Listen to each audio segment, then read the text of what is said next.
Well, I just finished recording the last suite of Bach, the Sixth Suite, and it's an end of a journey.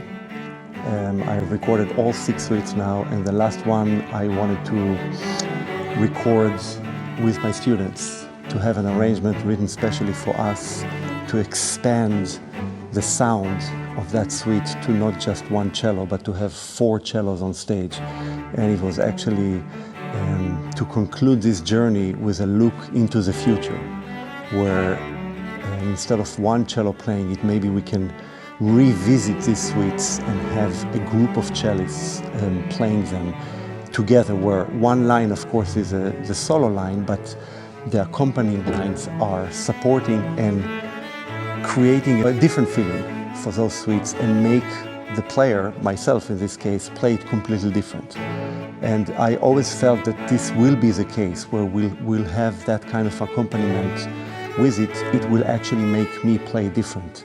And as I believe that the 6 suites are really sort of a mirror of a life journey, where the first one is like birth, and then the second one is teenager age, and the third one is heroic 20s, and so on. The fourth one is the sort of the macho E-flat major, the fifth being the religious one, and the sixth to conclude kind of a cycle of life. So I wanted to experience that, not in a lifelong journey, but in a kind of a few-year journey.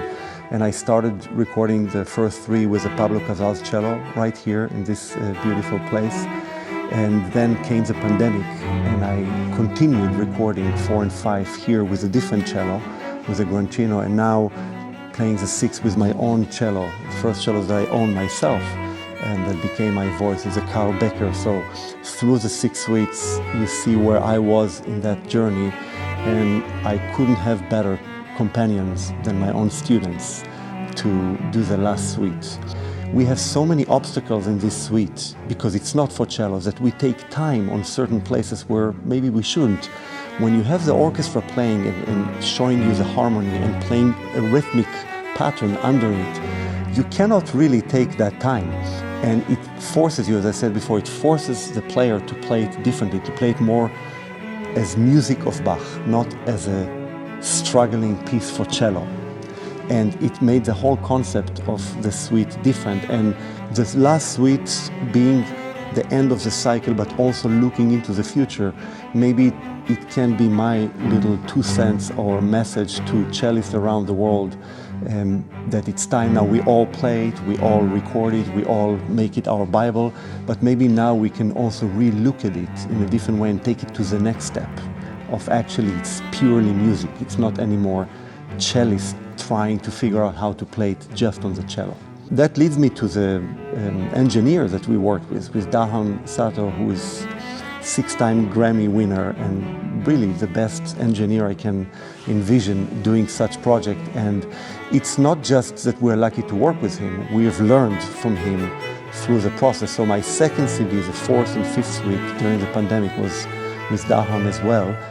And I just love his genius, simply his genius, his ears, his knowledge, his musicality, so it becomes a real dialogue between 2 musicians.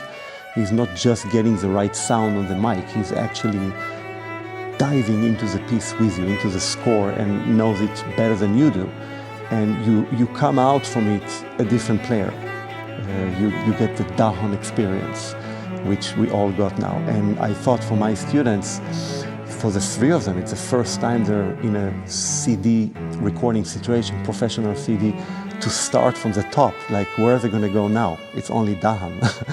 And so they've seen and experienced really the best engineering approach to making classical music CD. And it's just an amazing lesson for us. So I just feel a better musician now just working with him. So we feel really lucky. And I'm happy I did the first CD with him, knowing now what to anticipate, because this was so complex. We had the arranger here, Sam, who is a wonderful pianist and wrote the arrangement. He was here with us the whole time, with Johann and with us, changing the parts as we went along every dance, just to make sure that the voices are right, the harmony is right, the sound that we want is right. So it's really like stepping into a musical laboratory and just pick and choose what you want in order to make a statement of the last suites the right way.